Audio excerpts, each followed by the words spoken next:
Kepemimpinan Ida dalam Kresna Kapakisan di Bali membawa pula ketentuan tradisi yang berlaku di Majapahit. Dalam arti, otoritas Samprangan telah mengupayakan memajapahitkan Bali. Hal ini tampak dari penerapan produk hukum Majapahit di Bali seperti pemberlakuan konstitusi Manawa Dharma Sastra, Kuttara Manawa, Adigama yang mengubah paradigma sistem hukum sebelumnya. Begitu juga struktur birokrasi pemerintahan juga mengikuti sistem ketatanegaraan Majapahit, seperti jabatan di tingkat pusat terdiri atas jabatan Raja, Patih, Demung, Tumenggung, dan Punggawa yang kesemuanya dijabat oleh orang-orang Majapahit.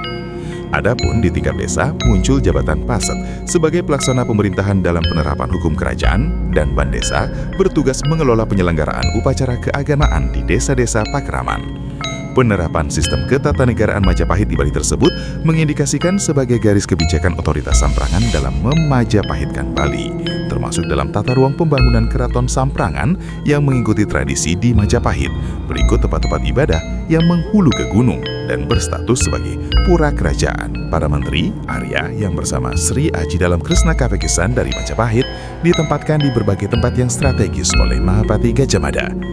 Arya Kapakisan berkedudukan sebagai Mahapati ditempatkan di New Yahaya, sehingga Arya Kapakisan lebih dikenal di masyarakat dengan nama I Gusti New Yaha.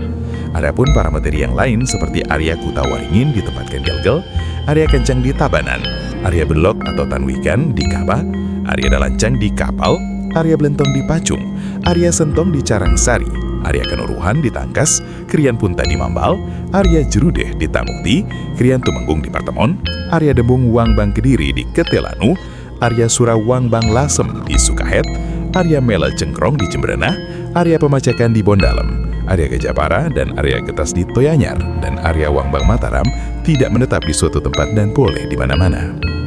Di awal pemerintahan Ida dalam Sri Aji Kresna Kapakisan telah terjadi komunikasi yang tidak nyambung antara pihak kerajaan dengan masyarakat pegunungan Bali Aga dan Bali Mula. Hal inilah penyebab terjadinya perlawanan yang hebat dari warga masyarakat Bali Mula dan Bali Aga. Gerakan pembangkangan ini cepat meluas sampai membuat sang Adipati Putusa untuk menghadapinya. Namun, berkat motivasi dari Patih Gajah Mada, kemudian Sri Aji dalam Kresna Kapakisan mengambil langkah-langkah konkret, yaitu mendekati para pimpinan masyarakat Bali Mula dan Bali Aga yang menetap di daerah pegunungan dan mengakui eksistensi mereka atas daerah yang dikuasainya. Mengakui dan mengayomi tempat-tempat ibadah yang telah ada di seluruh Bali dan menghormati adat yang telah berlaku. Sejarah belum selesai bercerita dan berhenti menuliskan kisahnya. Saksikan kisah selanjutnya. Salam Rahayu, Rahayu, Rahayu.